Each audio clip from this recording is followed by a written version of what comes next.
Try to infuse.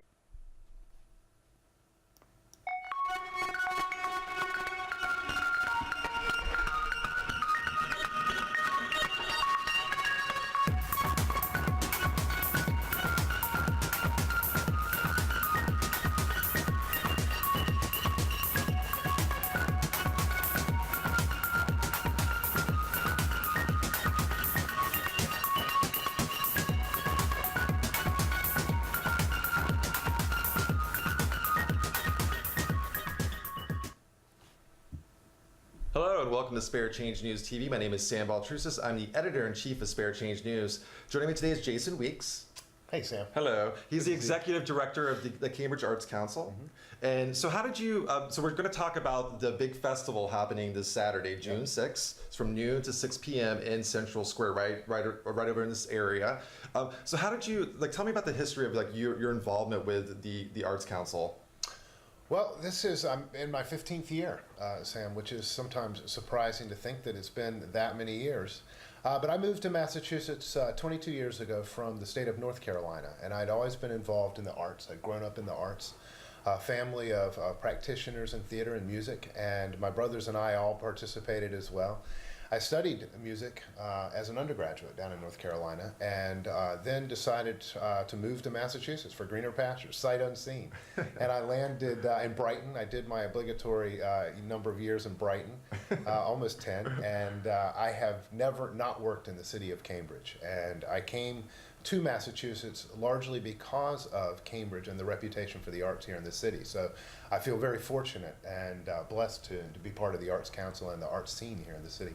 So this is going to be 36 years for the River Festival. Unbelievably, 36 years. Yes. And so have you been involved for obviously not 36 years, but since 11 years since you've been a part of the Arts Council? Oh yeah, no, all 15 years. I actually came to the Arts Council first. The job was offered because they were looking for someone to produce the Cambridge River Festival, and somebody that had a background in producing large-scale festivals, which I had from work that I'd done in Raleigh, North Carolina for a Raleigh First Night and also Spring Jazz and Art Festival. So I came with experience having done large sort of downtown urban-based festivals that involved the arts in all disciplines. And so when I got the call that they were looking for someone to do this work, I was actually in a graduate program over at Boston University in arts administration. And one thing led to another, and we had a series of meetings about it. So my first job with the Cambridge Arts Council was not as executive director, but was as the producer for the festival. Wow, that's great. I didn't know the interesting backstory there. So how has it changed over the years? I think perhaps the biggest change, and this has been in this 15 years, the festival started out almost like a big party. It was a recognition, what we all know, that the arts are hugely important to the neighborhoods of Cambridge, to the fabric of community life here in the city. And the festival became sort of a grand culmination of a year-long's worth of activities. And so the idea was everybody would process down to the river, and we'd set up a stage, later 2 stages, and have a massive party where we could demonstrate the arts in all their vibrancy in one single large location. And so, it lived that way for a number of years. There were some years, too, where I think, because it is also funded with money that we have to source from the community, it became a little more corporate in its presentation. And when I became involved with the Arts Council, one of the things I was deeply interested in was making sure that we were as honest as we could be to the roots of the festival, and that the festival was authentic to the city of Cambridge. I'd heard from different folks here in the city that, over the years, this was a festival that was more for the folks in, the surrounding communities and less for Cambridge. And that, to me, was an alarming statement, an alarming message. Why would we even need to do that with the incredible arts organizations, with the artists that fill our neighborhoods? And so one of the things we've systematically tried to do in the last 15 years is build everything that you see in the 6 hours for the festival. Every single thing you see is representative of what happens in Cambridge 364 other days of the year. And so hopefully the festival's one of the best possible introductions to the arts and to the city of Cambridge, really. So it's a grand showcase of the arts in Cambridge, which is amazing. So originally, so the name guides was by the river. So now it's in Central Square. How did that happen? Moving to Central Square. Well, that was an interesting thing, and it was a confluence of some very practical realization that Harvard University, which has been our partner from the very beginning, because of the location, because of their commitment to the arts, and because we utilized a lot of the Harvard landscape, along Memorial Drive and on the other side from the river. And so in these last several years, if you've been down a Memorial Drive, or if you've seen, what's happening with the construction for the eating houses down on Memorial Drive, they're in a major process of renovation for those facilities. And so they're also using the DCR properties, which also becomes, a major part of the festival footprint, to stage a lot of the materials. And so then on top of the Harvard construction, we also had the work happening on the JFK Bridge, or the Lars Anderson Bridge, that the state DOT was involved with and is soon to finish. And then the accessibility construction on the Weeks Foot Bridge, right in the middle of the festival site. So it was sort of the perfect storm, which basically hemmed us in to a great degree along the spaces that we typically use, sort of along Memorial Drive and along the parklands. So we had the greatest possible opportunity, because the city had also received the designation for Central Square as a cultural district. And so we thought, well, what could be better than putting the festival temporarily right in the geographic downtown heart of the city and right in the Central Square Cultural District to help enliven the district and continue to showcase the incredible activity that happens right here in Central Square. So it was a couple of different things, but it's been a really wonderful opportunity for us last year and again this year. So are there plans to actually go back to the river? Ultimately, we'd like to. It is the Cambridge Arts River Festival, and our historic footprint along Memorial Drive allows us to use a huge amount of space and property to house our stages, the roving performances, our interactive arts, without interrupting significantly, the traffic patterns in the city or the daily lives of our residents, or certainly the businesses, here in this business district or in others. And so, eventually we will be moving back, and that's just a matter of what those construction schedules look like. But we couldn't be happier that the city manager's office, our city council, our partners here with the Business Association and with MIT and Forest City Enterprise have just been absolutely wonderful in helping us navigate being able to do such a large event right here in Central Square. So just to reiterate, so it's this Saturday, it's June 6th from noon to 6 p.m. Yeah. Are there any what about the weather? Is that ever an issue if it's raining or? It can be certainly an issue, but we run the event rain or shine. We tent all of our festival venues, and we can pretty much do 90 to 95% of what we have planned with rain or shine. And so we obviously hope for the best and the hot, warm, sunny weather like we've had, but of course, looking out the window today, we know that we're in a little bit of a dip again. So, but it is a rain or shine event, and what we found is, we still have the incredible, robust audiences. We still have the opportunity, to get together and celebrate the arts no matter what. So we're going to play a few clips throughout this interview from past arts festivals. This is a Luis and Joanna's salsa performance. Right, it seems like it was actually taped right around here. Right in front of the dance complex. Yeah, yeah. All right, so we're going to play that.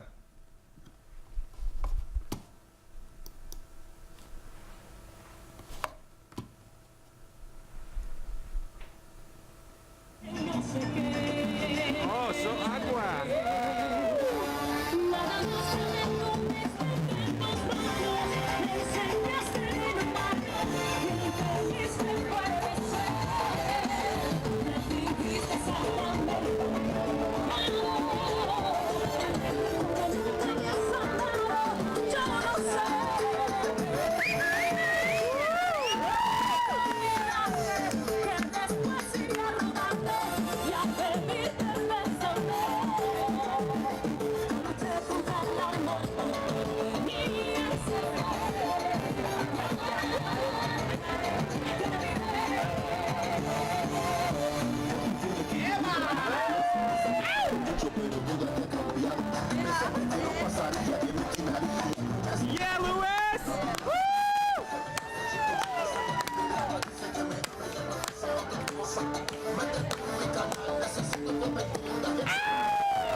was really awesome watching watching that performance. Makes you want to dance. Yes, doesn't it? I want to get up and dance right now. But what's really great about it is like you look in the audience. There's all people from all walks of life, all socioeconomic backgrounds, watching salsa. I think that's amazing. Is that what the art of that's the beauty of this festival?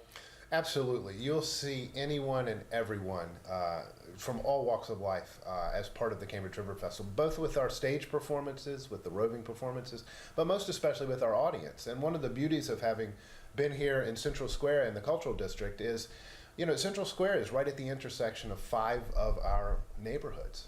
Whereas, when we're down on the riverbanks, of course, everybody comes to the river at some point. But being right here in the center of a business district and right here where many of our human and our social service organizations are based, it's just terrific. I mean, it's no telling who you're going to see, but you're absolutely going to see a full slice of Cambridge over the course of the event. Now, and obviously you can't play favorites, but what are some of the things that you look forward to watching or to experiencing at the Cambridge Arts River Festival? Well, no, it's a good question, and without playing favorites, I'll tell you one of the things that we've really doubled down on in recent years is these interactive arts areas or events, and so we've got 6 to 8 interactive art areas that hopefully, at their best, showcase things that you may or may not be aware of that's happening in Cambridge. It could be something like instrument making, or it could be some type of activity like the Cambridge Creativity Commons, or it could be the new makerspace with Danger Awesome. You're going to see things, at the festival that are happening in Cambridge, but hopefully you're meeting them perhaps for the first time, or, if you're familiar with it, you're getting the opportunity to really double down and roll your sleeves up and become engaged, become involved, because each one of them give those types of opportunities. The thing that I was really interested in was there was like a sculpture race. Yeah. What's that? Yeah, no, that's wonderful. This is a reboot, actually. Back in the earliest years of the festival, we had something called the World Sculpture Races, and it was a variety of artists that were based here in Cambridge, many of whom were also affiliated with MIT, who created movable and kinetic sculptures that were actually raced on land, and in one case, even in the waters of the Charles River, to see who had the fastest race time, to see the fortitude of the sculptures, and basically just to have a great fun time, with visual arts. And so this year we have a couple of folks that have really demonstrated a passion and a fire in the belly to reboot this as the People's Sculpture Race. So at 11 o'clock, 1 hour prior to the official start for the festival, at the intersection of Sydney Street, just around the corner from right here where we sit at CCTV, and the Pilgrim Street intersection, we're going to launch the first new version of the People's Sculpture Race. So it should be a lot of fun. I was trying to find it to show a clip of it. So is it what's the name of the group that's organizing this? Is it the People's Sculpture Racing. Yeah. Okay, If you see if you can look up People's Sculpture Racing, and you should be able to get the discrete URL. Okay, Sculpture Racing. Here we go. Okay.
That is so cool. Yeah, it's fun because several weeks ago there was a preview exhibition at the MIT Museum. They were kind enough to host the exhibition, and there was sort of a mini opportunity to see what you might expect in the larger version at the River Festival. And it's going to be great fun. So I hope people come out, and it's our hope that this, really sticks and becomes a possibility for an annual event. So this is Spare Change News TV. So a lot of our readers and viewers come from all walks of life, all different socioeconomic backgrounds. How important? Like we talked about this a little earlier. How important is it to have this accessible to all types of people? Oh, it's absolutely critical. I mean, it's really the ingredient. Besides the artists and the artwork itself and the performances that you'll experience, I think that's the critical ingredient to the success of the Cambridge River Festival and the fact that we've been around for 36 years. It's meant to be for everyone. Much like the Spoleto Festival, which started, down in Charleston, South Carolina. It was meant to bring the arts, sort of outside of the typical venues, outside of the museum or the gallery setting, outside of, the performance hall, and bring it right out into the streets where everybody, exists in some fashion or another, as a resident in the neighborhoods, as somebody coming to the business district, as somebody even just commuting through who happens to find themselves in the middle of this incredibly surprising event. The idea that it is accessible and it's free is hugely important. Yeah, I'm gonna play because I'm so fascinated with these sculptures, the sculpture race. So let's play Big Fish. Sure.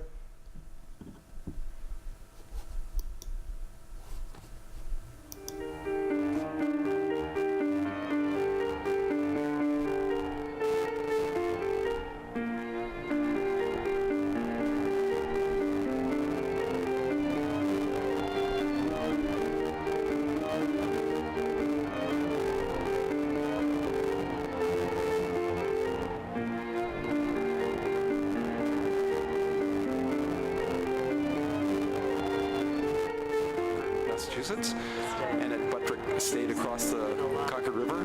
We just pulled the fish over the Old North Bridge in a flurry of activity with lots of volunteers, and now it is sitting beside the Old Manse, where it will be for about a week before it gets into the Muscataquid Emerson Umbrella Earth Day Parade.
right, so it seems like it's a long video, but you really get a sort of a behind the scenes of what it is, what the sculptures are. Because I was like, I couldn't figure out like what they were. Now I kind of see this. So Big Fish is kind of shaped like a fish. Yeah. Well, and one of the things that listeners may like to know as well is after the races between 11 and 11:45, all of the sculptures will be at University Park, right in the heart of the festival in Sydney Street, throughout the course of the day. So even if you don't get to see the race itself, you'll get to meet the artist and experience the sculptures. Now, do you get the backstory? Does every sculpture have a different backstory to it? Well, yeah, of course, and they carry with it the backstory of the artists or artist team that makes them. They carry the stories, and in this particular case, of the festivals that happen out in Concord, and certainly the environmental consciousness. So yeah, I would say each one of them comes with an interesting backdrop and an interesting story. Awesome. So. Just so it's from noon to 6 p.m. What about are there food vendors? Oh yeah, absolutely. We have almost 70 to 80 food vendors, Wow. another 125 artists and craft persons. Will have their original works for sale at the event as well, if folks are interested in that. And then one of the things I must admit I'm thrilled that we're able to accomplish this year in particular is we're doing a tribute to our recently departed and dear friend Sidewalk Sam.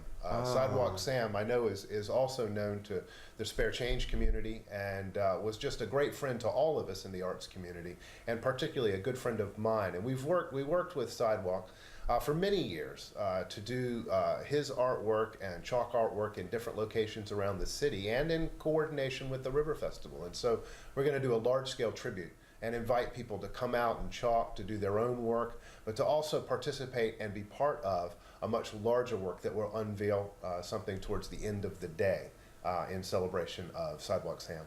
Yeah, just to add on to that, Sidewalk Sam was definitely a friend of the Boston's homeless community, and he's done exhibitions where he's actually donated money. He's worked with Boston's homeless population, and when I mention him, people's faces light up.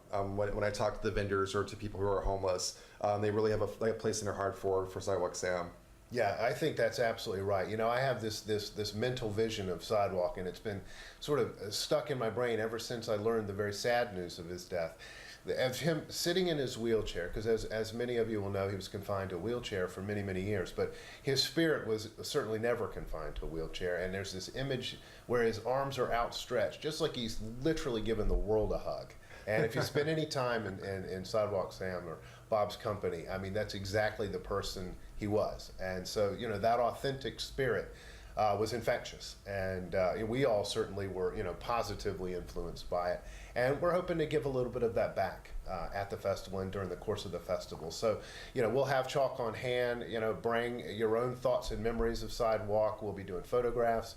And we'll just have a really good time remembering our good friend, Sidewalk Sam. And, from kind of sort of maintaining his legacy, what do you want people to know about him, from your experience of knowing him and interacting with him over the years? Well, that's a good question. And I think, our festival here in Cambridge is imbued with the similar spirit that Sidewalk put out in the world. And, the idea, again, that certainly art has a place, in the museums and the halls and the galleries and the performance venues where we find it most typically.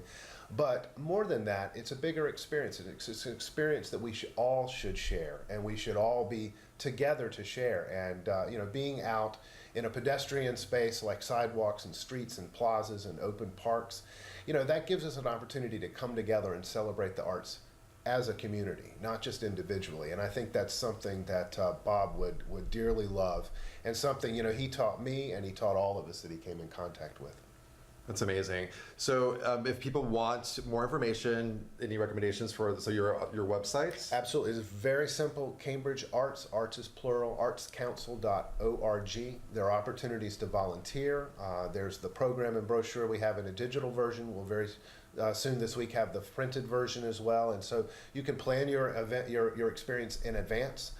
Or you can have that information, basically to navigate the festival during the day. But it'll have the maps, it'll have all the staged times and performances and that sort of thing. But if you're looking for something fun to do, you won't find anything more fun than this particular event, and you won't have a better way of really taking in the scope and the joy that we have here in Cambridge related to the arts than coming to the festival. So I'm interested in the arts, but interested in the food as well. So is it all different types of food? Oh, absolutely. You'll find every kind of food you could possibly want. And then in addition to our food vendors that are, going to be along Sydney Street in different locations, literally you turn Sydney Street and the smells, the smoke, and all the delights of the food will be right there unfolding in front of you. But we also are very much in partnership with our bricks and mortar businesses and the folks that have outdoor dining all up and down Massachusetts Avenue and Central Square. And so we don't interrupt those spaces, and we encourage folks to patronize our food vendors at the festival, and we encourage folks to spend time in Central Square and spend time and money basically too with our bricks and mortar retail organizations and our outdoor dining. Well, Jason, it was a pleasure meeting you and talking to you in person. And I'm really excited about this Saturday. So again, it's June 6th, Saturday, June 6th, from noon to 6 p.m. Come on down to Central Square. And you will have more information also of this video with Jason Weeks, and also have a YouTube video on our website, spiritchangenews.net. Thank you so much, Jason. Thank you so much. Have a great week. Appreciate it.